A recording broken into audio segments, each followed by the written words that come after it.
dan juga kepada Ketua Penanggung Jawab Pemrakarsa, dalam hal ini adalah Dekan Fakultas Ekonomi Universitas Negeri Semarang, yaitu Bapak Dr. Wakyono, dan juga kepada kedua dalang yang akan kami berikan penghargaan pada malam hari ini. Untuk itu kami mengundang dengan hormat kepada bapak-bapak yang akan menerima penghargaan. Kami mengundang dengan hormat dari MPR RI, kemudian juga Bapak Rektor, Bapak Dekan Fakultas Ekonomi selaku Ketua Penanggung Jawab Dies Natalis yang ke-53 UNES, dan juga Ki Seno Nugroho dan juga Ki Sigit Arianto SN untuk menerima penghargaan dari Lembaga Prestasi Indonesia Dunia. Kepada Bapak kami persilahkan.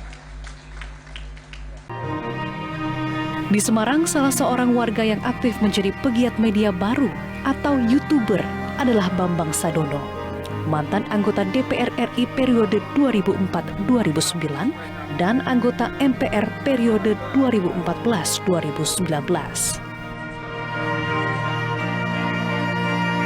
Sosok yang pernah malang melintang di dunia pers ini aktif membuat konten edukasi politik dan promosi kebudayaan yang disiarkan lewat kanal YouTube-nya Inspirasi Jateng dan Inspirasi Bangsa. Konten yang ia unggah pun mendapat respon positif dan animo yang cukup besar dari masyarakat Jawa Tengah.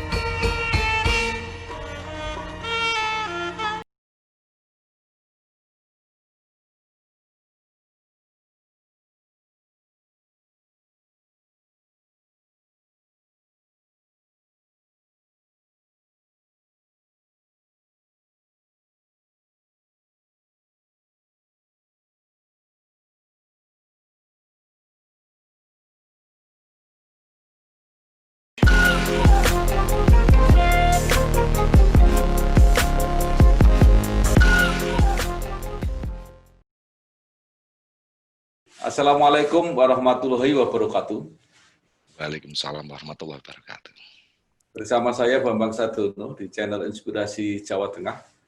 Channel yang mudah-mudahan bisa tetap memberi inspirasi, motivasi, edukasi, informasi, dan mencoba ikut mencari solusi. Kali ini saya sudah bersama seorang dalang muda yang cukup populer, Mas Sigit Arianto dari Rembang.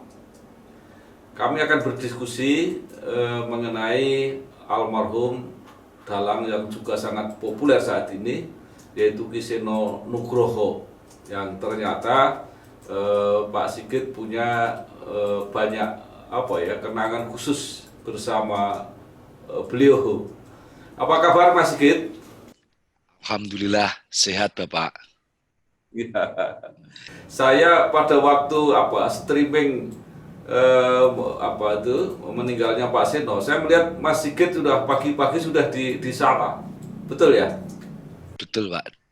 Itu dari Rembang itu dikabarin jam 10.20-an sekitar. Jadi Mas Seno posisi masih di rumah sakit. Saya sudah dikabari pihak sana. Terus akhirnya 10:30 saya meluncur dari Rembang. Ya, jadi sampai Jogja pagi-pagi sekali ya? Subuh Pak, sebelum subuh sudah nyampe. Ya. Mas Sigit bisa cerita sejak awal-awalnya bersinggungan atau berkenalan dengan Mas Seno Nugroho itu gimana ceritanya? Memang Mas Seno itu sudah saya anggap seperti kakak saya sendiri, karena saya dengan almarhum itu sudah runtang-runtung sebelum beliau jadi dalang kondang. Waktu masih tumpakan sepeda motor Shogun itu sudah bersama saya. Beliau jadi sangat merasa gila sekali karena Mas Seno itu sedikit-sedikit diskusinya dengan saya, walaupun telepon iki piye yo penake lakon iki, yo Mas kok tak kirimin naskah.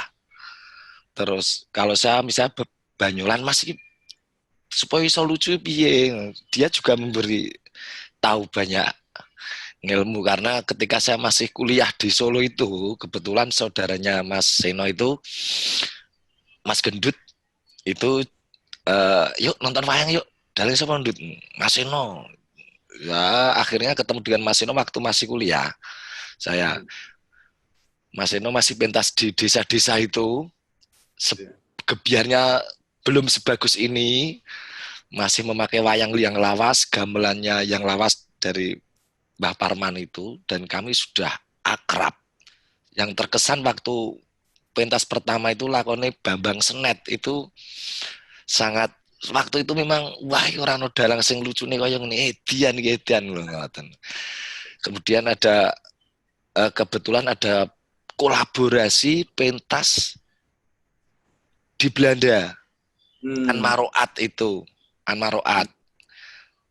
Drama dicampur wayang. Judulnya Saijah Adinda, yang dari Jogja itu Mas Miroto, dosen isi Jogja. Terus ada Den Bagus Sengarso, Pak Bambang Jogja, dalangnya Mas Eno. Kebetulan yang perwakilan dari Solo itu Pak Blasio Subono, saya, dan penari-penari isi angkatan. Nah, akhirnya proses berbulan-bulan di situ semakin akrab gitu. Awal sekitar tahun 2000-an itu. Ya. Terus pertama kali itu katanya waktu Mas Sigit menikah dalangnya Mas Eno, ya benar ya? Ya betul, itu tahun 2005 Pak, awal 2005 itu sudah akrab, sudah kenal lama. Saya menikah dalangnya Mas Eno, akhirnya terus waktu istri saya bobot itu sering saya ajak ke Jogja, karena dulu posisi saya masih di Solo, ngontrak di Solo Pak, waktu anak saya pertama masih kandungan itu masih di Solo, belum pulang ke Rembang. Jadi Solo Jogja itu kan dekat, nyepur nonton Mas Eno, sampai anak saya lahir saya baru pindah ke Rembang, dan besarnya Awang itu juga dalang favoritnya Ki Seno Nugroho. Sampai tetaannya aku mau tetak mau sunat dalangnya ora Pak Deseno. Akhirnya pentas di Rembang lagi sampai 3 kali Mas Eno. Wayangan Suran di Sanggar Cakrendat dulu juga awal-awalnya Mas Eno. Iya, iya. Jadi artinya Mas Eno itu sudah dalang lebih dulu, baru Mas Sigit nyusul gitu ya? Statnya kurang tahu, tapi Mas Eno yang jelas kelas 1 SMA Mas Eno sudah dalang, awal dalang. Kelas 1 SMA. Saya ketemu itu beliau sudah menikah. Awal ketemunya Mas Eno menikah dalangnya Pak Purbo, dosen saya. Itu saya awal ketemu itu. Iya, iya. Jadi kalau ketika sudah sama-sama dalang gitu, lebih populer mana antara Mas Eno dengan Mas Sigit? Kurang tahu lah, karena daerah Jogja dan Solo itu kan berbeda lingkupnya. Kalau di Jogja, terus terang Mas Eno luar biasa dulu. Dulu kan ada Mas Eno dan Mas Sutono Hadi Sugito. Ada 2 dulu yang muda. Yang sepuh seniornya Mbah Timbul dan Pak Hadi Sugito. Terus yang muda Mas Seno Nugroho dan Mas Sutono Hadi Sugito. Terus yang di bawahnya ada Mas Suharno. Itu jadi saya semuanya juga akrab kebetulan. Tapi yang paling dekat Mas Eno, karena start awal mulanya itu kedekatannya sudah melebihi saudara. Saya tidur di sana, makan di sana, mandi di sana, nyilih anduk kono saat waktu di rumah Jalan Sukun itu, Jalan Sukun Jogja. Sampai adiknya Mas Eno itu jadi manten yang dalang saya, gantian. Kowe mbiyen dadi manten sing mayang aku, gentenan iki. Adikku dadi manten, nggih Mas. Sampai segitunya kedekatan. Ya. Itu kalau menurut Mas Sigit ya, sebagai sesama dalang, itu apa yang membuat Mas Eno Nugroho kok bisa hebat seperti itu? Menurut saya pribadi, Mas Eno itu dulu ngefan sama Pak Mantep Sudarsono. Sabetnya waktu itu Jogja, Mas Eno belum ada tandingnya memang. Saat itu kan tren sabet, siapa sing sabetnya bagus kelihatan menonjol. Waktu itu Mas Eno menurut saya sabetnya lebih unggul dibanding dalang-dalang Jogja lainnya, dan iringannya sudah modern. Dulu Mas Eno sudah pakai keyboard, pakai musik, jadi lagunya sudah wah kuncar. Saat itu wah edian banget saat itu. Tahun-tahun segitu lampunya sudah pakai lampu warna gitu. Tahun berapa itu kira-kira? 2000-an? Sekitar 2000-an Pak, 99 2000-an itu Mas Eno walaupun petanca di desa-desa, tapi bentuk format pertunjukannya daripada dalang lainnya lebih unggul Mas Seno, dan harganya memang saat itu sudah setara dengan Pak Hadi Sugito dan bahkan lebih tinggi. Yang elok itu Mas Seno. Saya bilang, Mas, dhuwur Mas, larang. Yus ben lah. Ora payu ya ora apa-apa, bojoku dosen. Tapi ternyata masuk akal. Secara performan pertunjukan, penataan panggung, iringan dan lain-lain, Mas Seno lebih modern daripada yang lainnya. Makanya nggak aneh itu Mas Seno menjadi dalang kondang, dalang laris itu karena memang ditata betul iringannya, ditata pengerawitnya, terus penataan panggung, alatnya juga bagus dibanding dengan yang lainnya di Jogja saat itu. Jadi kalau gitu Ki Seno ini dalang yang lengkap ya. Jadi sabetnya bagus, dramanya bagus, kemudian kejenakaannya itu, kelucuannya itu juga luar biasa. Jadi berarti dalang komplit kalau begitu ini ya. Komplit. Dia menurut pengamatan saya, dia berlatih drama itu ketika ya sudah laris dulu, baru berlatih drama ketika ngefan sama Pak Purbo Asmoro. Dan sering sharing sama saya, ini nek nggon drama piye gitu nih, drama ya Pak Purbo Mbak Narto ya gitu. Itu makanya naskah ya wis naskah sing penak piye, naskah yang bagus naskahnya Pak Tristuti Mas. Ketika saya pulang dari Rembang, saya bawakan naskah satu tas itu, naskahnya Pak Tristuti, dan saya bawakan flash disk dari komputer saya, Mas ki naskah nek gaya Solo iki kaya ngene, dipaket. Jejer satu, jejer siji kudu dipaket. Dulu kan enggak. Dulu kan yang dipaket dari tertentu.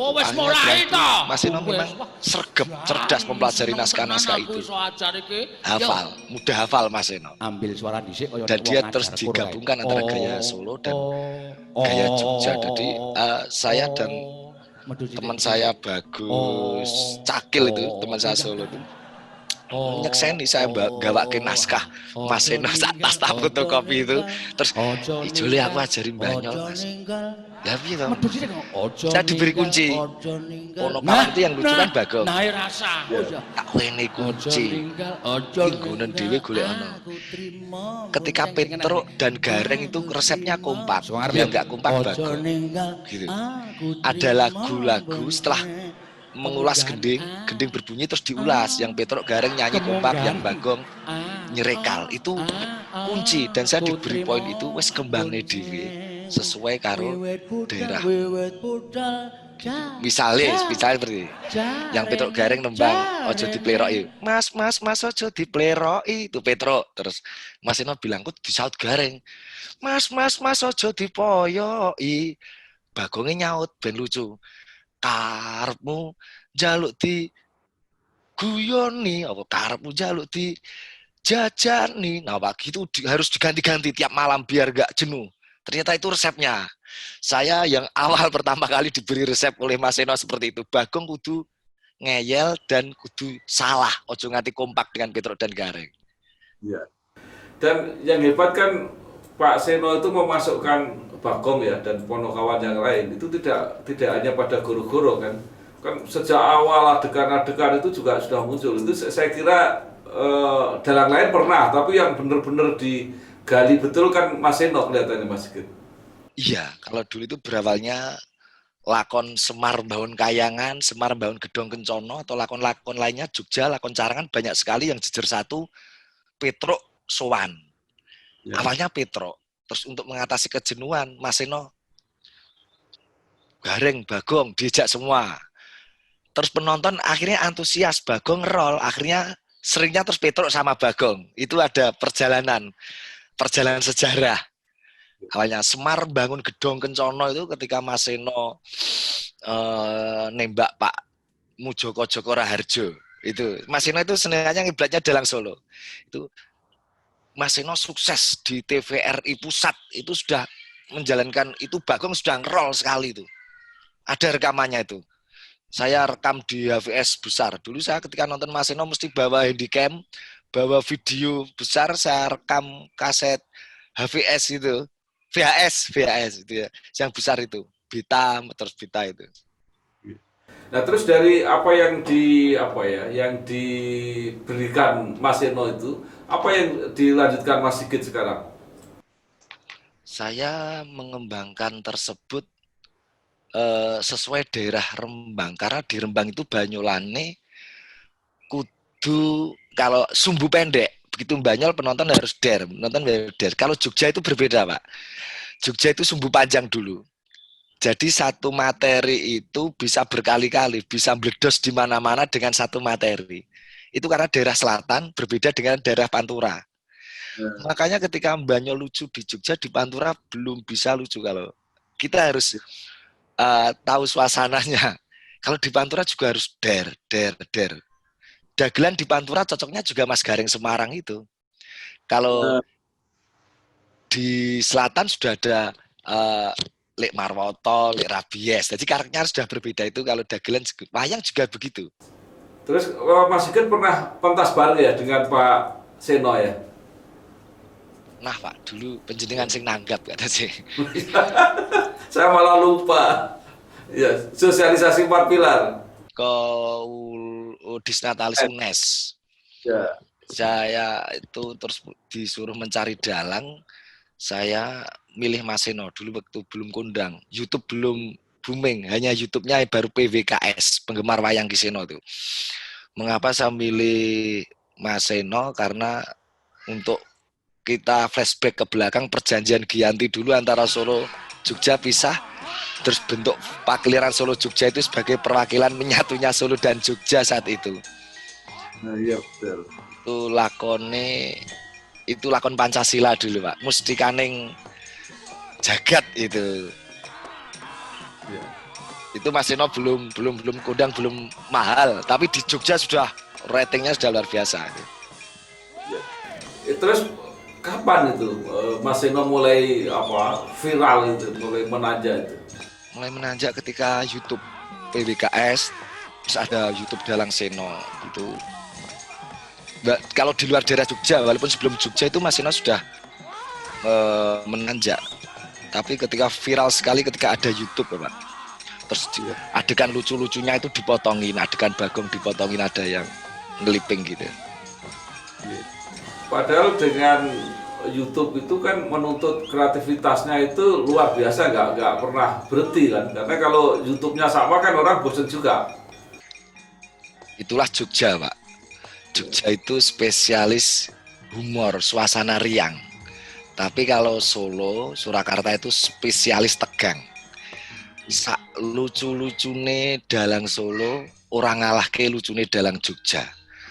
Sak serem-sereme, sak galak-galake dalang Jogja, ora iso ngalahke galake dalang Solo. Itu sudah menjadi patokan itu. Sudah ada plotnya masing-masing. Dari iringannya saja kan sudah berbeda itu. Kalau Jogja suasananya riang gitu. Kalau Solo kan tegang gitu. Ya. Kalau Mas Sigit ke kemana? Artinya kalau Mas Seno kan mengambil Solo juga, Mas Sigit ngambil Jogja enggak? Saya sering menggunakan iringan gaya Jogja. Sering saya campur. Mas Sigit itu yang banyak kesan ya, yang mengatakan bahwa Mas Seno itu hebatnya juga karena mempunyai tim yang hebat.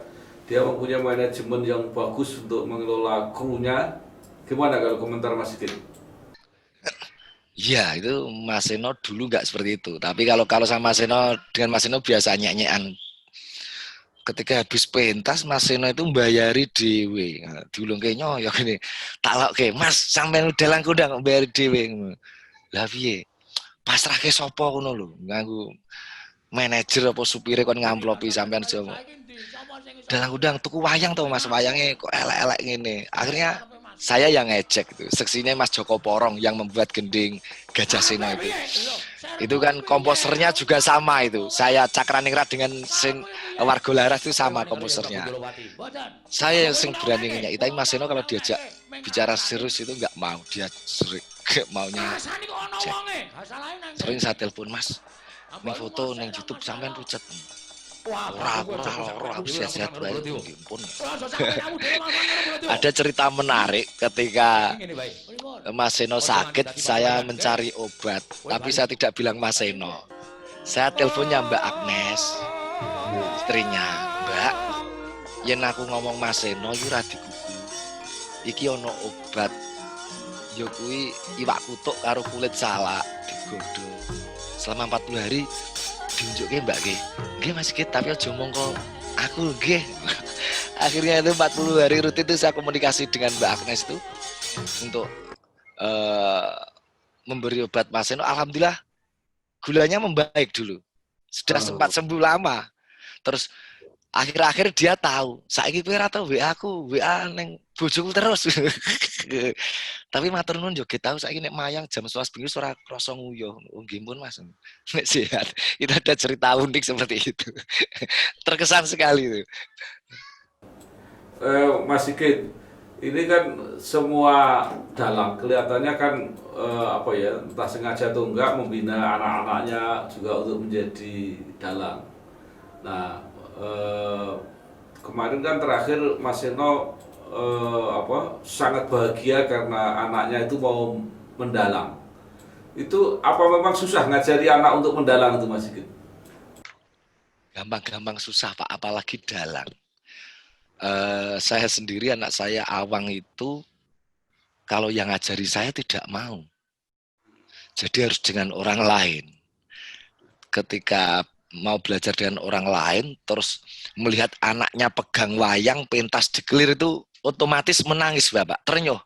Itu sudah tidak bisa dihindari. Itu pengalaman yang luar biasa melihat anaknya pertama kali pentas. Itu juga yang dirasakan Mas Seno. Itu semuanya pasti begitu. Tapi Mas Sigit kan sudah duluan kan? Iya, saya duluan. Bahkan waktu pentas anak saya itu saya barengke dengan Mas Seno Suran di Sanggar Cakraningrat. Itu waktu TK-nya Awang itu. Iya. Jadi TK anaknya Mas Sigit sudah mendalang. Sudah mendalang mucuki Mas Seno itu di rumah saya. Itu. Karena anak saya itu juga ngefan dengan Mas Seno, Pak Deseno gitu. Jadi ya kalau saya libur minta ke Jogja nonton Pak Deseno dulu waktu di wayangan di KR itu. Bratayuda itu rutin kalau saya nggak mayang anak saya ke sana lihat serial Bratayuda Kisino Nugroho itu. Kedekatannya sudah sampai segitu. Anak saya sebelum ada PWKS, sebelum ada penggemar Kisino itu Awang itu sudah duluan itu. Ini kan yang Gading Pawukir ini kan mulai mendalang baru kelas 2 SMP kalau nggak salah ya. Jadi agak terlambat kalau gitu ya mulai belajarnya itu. Saya kira juga tidak Pak. Karena Mas Seno dulu itu belajarnya juga malah kelas 3 SMP, 1 SMA baru belajar Mas Seno sendiri. Tapi kalau melihat kemarin gimana? Kelihatannya kok juga udah apa ya? Udah bagus itu ya pentasnya itu yang pertama itu ya. Mas Sigit ngikuti nggak itu? Gading, iya sudah. Dia kalau jam terbangnya lebih lama, saya kira pasti bagus. Itu sudah mengalir otomatis karena putu dalang kondang, anak dalang kondang itu walaupun diam aja itu gerakannya tangan sudah otomatis itu Pak. Jadi kira-kira akan jadi pengganti Pak Seno, ya betul ya itu ya? Saya kira akan menjadi pengganti Pak Seno karena itu satu-satunya cucunya Mbah Parman yang laki-laki, yang cowok itu hanya Gading Pawukir. Ya. Kalau Mas Sigit kan berhubungan dekat tadi ya dengan keluarga, dengan Bu Agnes yang kebetulan juga dosen isi, juga latar belakangnya juga seni tari kalau nggak salah ya itu. Itu memang perannya besar ya untuk karir dalang Mas Seno itu. Kalau semua istri pasti perannya besar. Tapi kalau Mbak Agnes itu tidak mau ikut cawe-cawe dalam urusan pakliran dan urusan manajemen, nggak mau Mbak Agnes itu. Dia sebatas hanya menyiapkan busananya Mas Seno untuk dalang gitu aja. Jadi terakhir Mas Sigit apa kesan-kesan yang ingin disampaikan kepada penggemarnya Mas Seno, pada keseluruhan masyarakat yang senang wayang dan sebagainya itu apa? Untuk penggemar wayang Mas Seno Nugroho, ya mari kita doakan bersama semoga diampuni segala dosa Mas Seno Nugroho. Berdoa bersama besok 7 harinya mari kita berdoa bersama-sama agar Mas Seno mendapat surga di sisinya. Nanti pasti akan ada dalang Seno Nugroho yang lain kemungkinan muncul dari Yogyakarta dan sekitarnya. Itu pasti ada, karena menurut saya alam itu pasti ada keseimbangan. Ono peteng, ono bengi itu. Mengapa Mas Seno diambil sekarang? Karena mungkin saatnya Tuhan sudah mengingatkan kita, ayolah kita sudah dihibur Ki Seno Nugroho, kita sudah mendapat hiburan, saatnya kita agak serius sedikit mensikapi keadaan ini, kita agak serius. Mungkin setelah ini munculnya dalang-dalang serius juga bisa itu Pak, itu kode dari alam. Mas Seno bisa menghibur kita di saat corona, luar biasa jasanya Mas Seno gitu. Baik Mas Sigit, terima kasih. Mudah-mudahan tadi semangatnya almarhum Seno Nugroho diteruskan teman-teman yang lain, makin kreatif, makin menjawab tantangan, wayang semakin digemari, sukses ya Mas Sigit ya. Matur nuwun. Wassalamualaikum warahmatullahi wabarakatuh.